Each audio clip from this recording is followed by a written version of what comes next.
Hello guys, welcome to talkies today channel. ఈరోజు big Boss Agni పరీక్ష episode 4 analysis discuss చేద్దాం.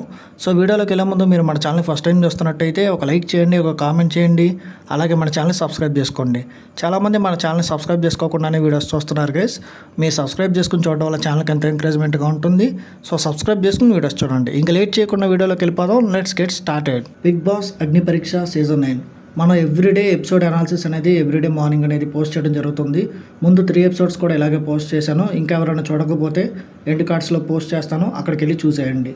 So ఈరోజు episode 4 analysis అనేది డిస్కస్ చేద్దాం. ఏమేమి జరిగినాయి, ఎవరెవరు ఎలా పర్ఫామ్ చేశారు, ఎక్కడెక్కడ అన్ఫేర్ జరిగింది, ఎక్కడ ఫేర్ డెసిషన్స్ తీసుకున్నారు, జడ్జెస్ ఎలా బిహేవ్ చేశారు, మొత్తం ఇందులో డిస్కస్ చేద్దాం. కొంతమందికి ఫేర్గా డెసిషన్స్ తీసుకున్నారు, కొంతమంది అన్ఫేర్గా తీసుకున్నారు. శ్రీముఖి గారు ఎలాంటి డెసిషన్స్ తీసుకున్నారు, దానివల్ల కంటెస్టెంట్స్కి ఎలాంటి విషయాలు అక్కడ జరిగిన ఇంపాక్ట్ క్రియేట్ అయ్యింది, ఎవరి వల్ల నష్టపోయారు, ప్రతి పాయింట్ ఈ వీడియోలో డిస్కస్ చేస్తాను. సో వీడియోని ఎక్కడ స్కిప్ చేయకుండా ఎండ్ వరకు చూడండి. ఎపిసోడ్ స్టార్టింగ్ ఇంట్రడక్షన్లో అందరినీ ఒక ప్లేస్కి తీసుకొచ్చారు. డైరెక్ట్గా సెలెక్ట్ అయిన 6 మెంబర్స్, అట్లాగే హోల్డ్ చేసి పెట్టుకున్న 16 మెంబర్స్ని కూడా అందరినీ ఒకే చోటు పిలిచి ఈ ఎపిసోడ్లో ఏం జరగబోతుందని చెప్పారు. డేర్ ఆర్ డే అనే ఒక టాస్క్లో ఎన్ని లెవెల్స్ ఉంటాయి, ఎలా ఎవరెవరు ఏ లెవెల్లో దాటుతారు, తర్వాత ఏమవుతుంది అని ఒక చాలా పెద్ద ఇంట్రడక్షన్ అయితే ఇచ్చారు. ఫస్ట్ నవదీప్ గారు వచ్చి డేర్ ఇస్తానంటూ బయటకు వచ్చి హరీష్ గారిని పిలిచారు. ఫస్ట్ డేర్ నీకే ఇస్తున్నాను, నువ్వు ఎవరితో పోటీ పడాలనుకుంటున్నావో ఒకటి సెలెక్ట్ చేసుకో అని చెప్పారు. అయితే అతను చూసుకుని హరీష్, ఈ మాస్క్ మ్యాన్ హరీష్ అంటే చూసుకుని శ్రీతేజని సెలెక్ట్ చేశారు. అప్పుడు నవదీప్ గారు ఓహో మంచి సాఫ్ట్ పర్సన్ సెలెక్ట్ చేసుకున్నావా, గెలుద్దామని అంటే కాదు, గ్రూప్ డిస్కషన్లో ఇతను కొంచెం నాకు గిఫ్ట్ ఇచ్చాడు, నేను ఇతనికి రిటర్న్ గిఫ్ట్ ఇవ్వాలనుకుంటున్నాను, కొంచెం పర్సనల్గా వెళ్ళాడని చెప్పేసి రివెంజ్ తీసుకోవాలనుకుంటున్నాను అని చెప్పేసి హరీష్ అన్నాడు. ఈ హరీష్ అనే వ్యక్తి ఇది క్యాజువల్గా చెప్పాడో ఏదో స్ట్రాటజీ యూజ్ చేసి చెప్పాడో తెలియదు, కానీ ఇలా మాట్లాడే వ్యక్తులకి ఇలా నేను నీ మీద రివెంజ్ తీసుకుంటాను, నీ మీద గ్రజ్జు చూపిస్తాను అని చెప్పే వ్యక్తులు బిగ్ బాస్ హౌస్కి కొంచెం సూట్ అయ్యే క్యాండిడేట్స్. బిగ్ బాస్ ఇదంతా అబ్జర్వ్ చేస్తూ ఉంటుంది. అయితే హరీష్ సెలెక్ట్ చేసుకున్న తర్వాత మళ్ళీ నవదీప్ మాట మార్చి ఇతను వద్దు ఇంకొకరిని సెలెక్ట్ చేసుకోండి అని చెప్పారు. అసలు ఇలా ఎందుకు చేస్తున్నారు ఆ ఫస్ట్ ఆఫ్ ఆల్ అయితే అర్థం కాలేదు. నువ్వు ఒకరిని సెలెక్ట్ చేసుకోమని చెప్పావు, వాళ్ళు సెలెక్ట్ చేసుకున్నారు, మళ్ళీ ఇంకొకరిని సెలెక్ట్ చేసుకోమని చెప్తున్నారు, ఎందుకు స్ట్రాటజీస్ యూస్ చేస్తున్నారు, ఎందుకు ఇలా మారుస్తున్నారు అనేది ఇక్కడ కొంచెం కన్ఫ్యూజన్ అయింది. సో అతని తర్వాత శ్రీజాని సెలెక్ట్ చేశాడు. శ్రీజ కొంచెం మాట్లాడుతుంది, కొంచెం గొంతు కూడా పెద్దది, తనకు వోకల్స్ ఉన్నాయని శ్రీజాని సెలెక్ట్ చేశాడు. నో, శ్రీజ కూడా వద్దు అని చెప్పి నవదీప్ గారు నేను సెలెక్ట్ చేస్తారని మళ్ళీ మాట మార్చారు. ఇదంతా అక్కడ కొంచెం కన్ఫ్యూజన్ క్రియేట్ అయింది. ఇది అసలు అతను ఎవరిని సెలెక్ట్ చేసుకుంటారు, అతని మైండ్ సెట్ ఏంటి, అతను స్ట్రాటజీ ఎలా యూస్ చేస్తాడని టెస్ట్ చేయడానికి చేశారా లేదా ఇదంతా సిల్లీగా చేశాడో మనకైతే అక్కడ అర్థం కాలేదు. నవదీప్ గారు నేను సెలెక్ట్ చేస్తానని చెప్పి సాయి కృష్ణ గారిని సెలెక్ట్ చేశారు. ఆయన కొంచెం బాడీ బిల్డరు, వాళ్ళిద్దరిని పక్క నించోబెట్టారు. అయితే డేర్ నవదీప్ గారు ఇస్తా అని చెప్పారు. వన్స్ డేర్ ఇచ్చిన తర్వాత మీరు చేయలేకపోతే కనుక మీరు నెక్స్ట్ స్టెప్లో డేంజర్ జోన్లోకి వెళ్తారు, అక్కడ మీకు అవకాశం రాకపోవచ్చు అని చెప్పారు. కానీ చేస్తానని చెప్పి చెయ్యకపోతే మాత్రం మీరు డైరెక్ట్గా ఇంటికి వెళ్ళిపోతారని చెప్పాడు. మాస్క్ మ్యాన్కి అట్లాగే సాయితేజకి ఎదురుగా ఒక ట్రిమ్మర్ పెట్టారు. 1, 2, 3 అనగానే ఆ ట్రిమ్మర్ తీసుకుని హెడ్ నుంచి గడ్డం వరకు మీసాలు కూడా మొత్తం ట్రిమ్ చేసుకోవాలని చెప్పారు. అంతే, ఎమ్మటే 1, 2, 3 అనగానే మాస్క్ మ్యాన్ ఫాస్ట్గా వెళ్ళి ట్రిమ్మర్ తీసుకున్నాడు. ఎవరిని అడగలేదు, టక్క అమ్మని గీకి పడేశాడు. మొత్తం సగం అరగుండు గీసేశాడు. అతనికి మీసం గడ్డమ్స్ లైట్గా ఉన్నాయి, ఉంటుంటే అవి కూడా గీసేసేవాడు, మొత్తం గీసేశాడు. అయితే నవదీప్ గారు ఇక్కడ చాలా స్ట్రిక్ట్గా చెప్పారు. ఇది మాత్రమే కాదు, తర్వాత షోలోకి వెళ్ళినా కూడా మీరు ఇలాగే ఉండాలన్న సెన్స్లో చెప్పారు. అందరూ షాక్ అయిపోయారు, ఏంటి మాస్క్ మ్యాన్ ఇట్లా చేశాడని.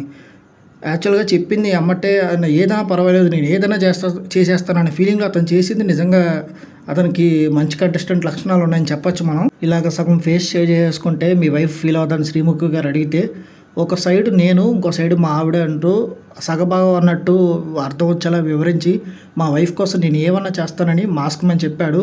అభిజిత్ కూడా దాన్ని అప్రిషియేట్ చేశాడు. నిజంగా ఇక్కడ మనం కూడా మాస్క్ మ్యాన్ని అంత డేర్గా ఆ డేర్ చేసినందుకు ప్లస్ వాళ్ళ వైఫ్కి ఆ క్రెడిట్ కూడా ఇచ్చినందుకు మనం అప్రిషియేట్ చేయాలి ఖచ్చితంగా. నెక్స్ట్ డేర్ శ్రీముఖి గారు ఇచ్చారు. ఈ డేర్ లైఫ్ లాంగ్ ఉండిపోతుందని చెప్పారు. అంటే ఇప్పటికే అర్థమైపోయి ఉండాలి ఇది ఒక టాటూ అని.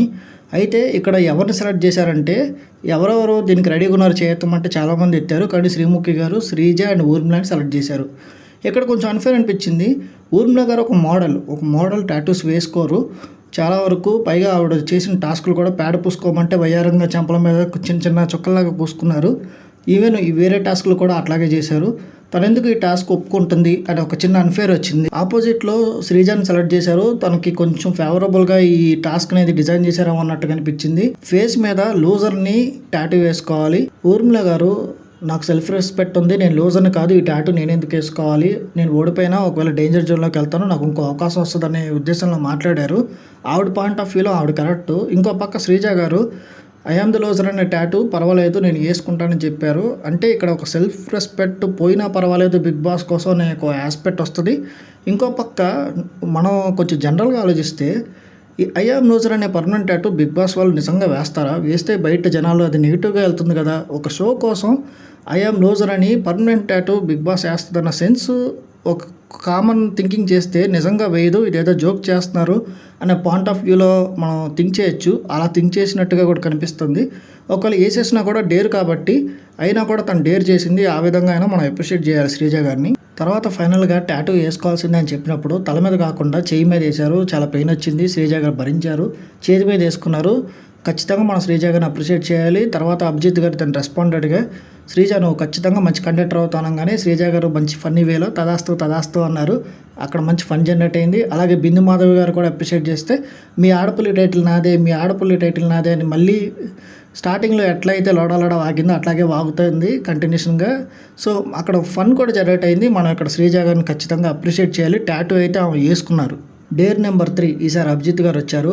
సోల్జర్ పవన్ కళ్యాణ్ని పిలిచారు. నువ్వు ఎవరితో అయితే పోటీ పడాలనుకుంటున్నావో వాళ్ళని సెలెక్ట్ చేసుకోమని చెప్పారు. అయితే అతను అబ్బుని సెలెక్ట్ చేసుకున్నాడు. ఇక్కడ కూడా మనం ఈ సోల్జర్ని అప్రిషియేట్ చేయాలి. కొంచెం మైండ్ గేమ్ ప్లే చేసినట్టుగా అర్థమవుతుంది మనకి ఇక్కడ. అయితే అభిజిత్ గారు నువ్వు షోలో బిగ్ బాస్ షోకి వెళ్ళిన తర్వాత ఫుడ్ గురించి అట్లా ఇట్లా మాట్లాడావు కదా అని ఒక మాట అన్నారు. ఇప్పుడు టాస్క్ ఏమై ఉంటుందని వాళ్ళ ముందు ఒక ఫుడ్ పెట్టారు, వెయిట్లెస్ ఇవన్నీ ఉన్నాయి అని అడిగితే అబ్బు ఏమో డబుల్ వెయిట్ లిఫ్ట్ చేయాలేమో అని అన్నారు. కానీ సోల్జర్ పవన్ కళ్యాణ్ మాత్రం ఫుడ్ ఈటింగ్ టాస్క్ అని చాలా ఇంటెలిజెంట్గా మంచి థింకింగ్ చేసి చెప్పాడు. ఇక్కడ అప్రిషియేట్ చేయాలి మన సోల్జర్ పవన్ కళ్యాణ్ని. ఇక్కడ డేర్ ఏంటంటే వాళ్ళిద్దరు వెయిట్స్ అనేవి చెక్ చేశారు. ఇద్దరు ఆ ఫుడ్ తినేసి 1 కేజీ వెయిట్ అనేది ఎవరు పెరుగుతారో ఎక్కువ వెయిట్ వాళ్ళు గెలిచినట్టు అనమాట. ఇద్దరు తింటున్నారు. అయితే తినేటప్పుడు కూడా ఇక్కడ సోల్జర్ పవన్ కళ్యాణ్ చాలా నిదానంగా నీట్గా తిన్నాడు. ఒక glass water plus biryani, burger ఇవన్నీ ఇచ్చారు. ఇంకో పక్క అబు ఏమో బాడీ బిల్డరు అయినా కూడా అతను కూడా అప్రిషియేట్ చేయాలి. అతను కూడా తనకి చాలా డైట్ ఉంటుంది. బాడీ బిల్డర్ అన్నీ ఎప్పటికప్పుడు ఎలా కావాలంటే అలా తినలేరు. అయినా కూడా అతను కూడా టాస్క్ బాగా చేశారు. అతను 700 గ్రామ్స్ పెరిగాడు. మన సోల్జర్ పవన్ కళ్యాణ్ 1 కేజీ పెరిగి టాస్క్ని అయితే గెలిచాడు. నెక్స్ట్ బిందు మాధవ్ గారు వచ్చారు. అలెక్కే గారిని పిలిచి నువ్వు క్లాస్ అని చెప్పావు కదా, ఇది మాస్కి సంబంధించిన టాస్క్, మాస్కి సంబంధించిన డేర్ అని చెప్పారు. తనని పిలుస్తారేమో అనుకున్నారు. ఈ డేర్ ఆడాలనుకుంటున్నారు, రైస్ చేయండి అంటే అమ్మాయిలందరూ వచ్చారు. మీరే ఇద్దరు సెలెక్ట్ చేసుకుని నా దగ్గరికి రండి, నేను టాస్క్ ఇస్తానని చెప్పారు. అప్పుడు ఫైనల్గా దహిలియా గారు, ప్రియశెట్టి గారు వచ్చారు. ఇద్దరు మంచి బాడీ బిల్డర్స్. అయితే గేమ్ ఏం లేదు, సింపుల్. ఇద్దరికి బ్యాక్ సైడ్ 2 బిలియన్స్ కట్టారు. వాళ్ళిద్దరికి ఒక గేమ్ ఇచ్చారు. అయితే ఇందులో మనం బాగా అబ్జర్వ్ చేయాల్సింది ఏంటంటే ప్రియశెట్టి గారు కొంచెం ఫౌల్ గేమ్ అనేది ఇక్కడ ప్లే చేశారు. అది ఏంటనేది నేను ఇప్పుడు చెప్తాను. ఇద్దరికి వెనకాల బెలూన్స్ కట్టిన తర్వాత శ్రీముఖి గారు రూల్స్ పెట్టారు. అయితే లెఫ్ట్ హ్యాండ్ వచ్చేసి మనం బెలూన్కి వెనకమాల పట్టుకుని ఉండాలి. రైట్ హ్యాండ్తో అవతల వాళ్ళ బెలూన్ని పగలగొట్టాలి. అయితే ఫస్ట్ ప్రియశెట్టి గారు పగలగొట్టేశారు. అయితే మళ్ళీ ఆపి శ్రీముఖి గారు బెస్ట్ ఆఫ్ 3 అన్నారు. సెకండ్ వన్ ఏమో దహిలియా గారు పగలగొట్టారు ప్రియశెట్టి గారిది. ఇంకా ఫైనల్ టై అయింది. లాస్ట్ రౌండ్ ప్రియశెట్టి గారు దహిలియా గారిది పగలగొట్టేశారు బెలూన్. కానీ అక్కడ మనం చూసుకున్నట్టయితే ప్రియశెట్టి గారు ఫైట్ చేస్తున్నప్పుడు లెఫ్ట్ హ్యాండ్ తీసి దహిలియా గారు రైట్ హ్యాండ్ పట్టుకున్నట్టు మనకి క్లియర్గా వీడియోలో కనిపిస్తుంది మనం చూస్తున్న ఎపిసోడ్లో. అయితే అక్కడ కొంచెం ఎడిటింగ్లో లేపేశారా లేదా ఏమో అర్థం కాలేదు. అక్కడ జడ్జెస్ ఏం చూస్తున్నారు అనేది నాకు డౌట్ వచ్చింది. కొంచెం అన్ఫేర్ అనిపించింది. ఎందుకంటే రైట్ హ్యాండ్ని ఇంకో హ్యాండ్తో పట్టుకున్నప్పుడు అవతల మనిషి ఆ బెల్లుని ఎలా పగలగొడతారు, కష్టం కదా, అసలు కుదరదు కూడా. సో అక్కడ అన్ఫేర్ అనిపించింది. కాకపోతే ప్రియశెట్టి గారు గెలిచారు కాబట్టి ఆవిడ అప్రిషియేట్ చేయాలి. కానీ అక్కడ జడ్జెస్ దాన్ని అబ్జర్వ్ చేశారా చేయలేదా, ఆ ఫ్లోలో అది వెళ్ళిపోయిందా అనేది మనకు తెలియదు. చూసే జనాలకి నాకైతే అన్ఫేర్ అనిపించింది. మీకేమనిపించింది అనేది కింద కామెంట్స్లో మెన్షన్ చేయండి. తర్వాత డేరు శ్రీముఖి గారు ఇచ్చారు. శ్రీముఖి గారు షాకిబ్ని పిలిచారు. ఇందాక నుంచి ఆడతా అంటున్నావు, వస్తా అంటున్నావు కదా, ఇప్పుడు రా నువ్వు అక్కడ సెలెక్ట్ చేసుకో అంటే షాకిబ్ కల్కిని సెలెక్ట్ చేసుకున్నాడు. ఈ డేర్ చాలా ఇంపార్టెంట్. ఇందులో ఖచ్చితంగా అన్ఫేర్ అనేది జరిగింది. నవదీప్ గారు మాట్లాడడం, ఇంకొకరు ఇన్వాల్వ్ అవ్వడం, శ్రీముఖి గారు ఫైనల్గా షాకిబ్కి ఎట్లా అన్ఫేర్ అండ్ డెసిషన్స్ వచ్చినాయి అనేది క్లియర్గా చెప్తాను. అసలు ఈ డేర్ ఏంటంటే ఇద్దరు ఫోన్‌కి సంబంధించింది హౌస్‌లో ఆడలేరని చెప్పారు. టాస్క్ ఏంటంటే శ్రీముఖి గారు ఇద్దరిని పిలిచి ఫస్ట్ కల్కి గారికి ఎక్స్‌ప్లెయిన్ చేస్తాను. షాకిబ్ గారిని కొంచెం పక్కకెళ్ళమని చెప్పారు. కల్కి గారికి ఈ టాస్క్ చాలా క్లియర్‌గా, నీట్‌గా శ్రీముఖి గారు ఎక్స్‌ప్లెయిన్ చేశారు. ఏంటంటే టాస్కు ఇప్పుడు అర్జెంట్‌గా నువ్వు ఎమర్జెన్సీలో ఉన్నావు అని చెప్పి ఎవరో ఒకళ్ళకి కాల్ చేసి డబ్బులు అడగాలని చెప్పింది. ఎవరి దగ్గర హైయెస్ట్ అమౌంట్ వస్తదో వాళ్ళు నెక్స్ట్ రౌండ్‌కి టాప్ 15కి వెళ్తారని చాలా క్లారిటీగా, క్రిస్టల్ క్లియర్‌గా శ్రీముఖి గారు కల్కి గారికి చెప్పారు. సో, తను కూడా కల్కి గారు కూడా ఒక ఫ్రెండ్‌కి కాల్ చేసింది. ఇట్లా ఎమర్జెన్సీలో ఉన్నాను. నాకు అర్జెంట్‌గా డబ్బులు కావాలంటే అతను ఒక ఫస్ట్ 25,000 కొడతాడు. 25,000 కాదు నాకు 90,000 కావాలని కొంచెం ఇంటెలిజెంట్‌గా అడిగింది. అయితే కొంచెంసేపు ఆగు నేను మళ్ళీ కొడతానని అతను చెప్తాడు. సో, అతనికి టైం ఇస్తారు. తర్వాత షాకిబ్‌ని పిలుస్తారు. షాకిబ్‌ని పిలిచి శ్రీముఖి గారు కల్కికి ఎక్స్‌ప్లెయిన్ చేసినంత నీట్‌గా ఎక్స్‌ప్లెయిన్ చేయలేదు. అయితే వీలైనంత అమౌంట్ అని అన్నారు. ఎంత ఎక్కువ అని క్లారిటీగా చెప్పలేదు. షాకిబ్‌కి ఎంతవరకు అర్థమైందో తెలీదు గానీ కొంచెం అమాయకత్వంతో తను ఒక ఫ్రెండ్‌కి కాల్ చేశాడు. 10,000 అన్నాడు. ఇక్కడ కల్కి ఏంటి అతను కల్కి అడిగిన 1,00,000 అడిగింది. 90,000 అడిగింది. షాకిబ్ మాత్రం 10,000 అడిగాడు. అయితే ఇక్కడ జడ్జెస్ కొంచెం అక్కడ శ్రీముఖి కూడా ఆలోచించి అతనికి ఇంకొకరికి ఫోన్ చేసుకునే అవకాశం ఇచ్చారు. జనరల్‌గా అయితే కల్కి గారికి ఒకళ్ళకే ఛాన్స్ ఇచ్చారు. ఇక్కడ మన షాకిబ్‌కి రెండో ఛాన్స్ కూడా వచ్చింది. సో, ఇంకొకళ్ళకి ఫోన్ చేసి ఎంతుంటే అంత ఎయ్యి అంటున్నాడు తప్ప ఇంత ఎయ్యి, అంత ఎయ్యి అని చెప్పట్లేదు. అతను ఒకసారి ₹1,00,000 అడుగుంటే ఒకవేళ అటు ఇటుగా టాస్క్ ఈక్వల్ అయ్యి ఉండేది. ఇక్కడ షాకిబ్ అమాయకత్వం కూడా తోడైంది. అయితే వీలైనంత అమౌంట్ అన్నారు కానీ ఇంత ఎవరు ఎక్కువ అని చెప్పుంటే ఇంకోలా ఉండేదేమో. ఖచ్చితంగా కొంత అన్‌ఫేర్ అనిపించింది. కానీ అది ఇంటెన్షనల్‌గా శ్రీముఖి గారు చేశారన్నట్టయితే కాదు. మనకది క్లియర్‌గా తెలుస్తుంది. ఎక్కడ మెయిన్‌గా అన్‌ఫేర్ జరిగిందనేది ఇప్పుడు చెప్తాను. షాకిబ్‌ని పంపించేసిన తర్వాత శ్రీముఖి అక్కడ కొంచెం అనవసరమైన డ్రామా అనేది క్రియేట్ చేసింది.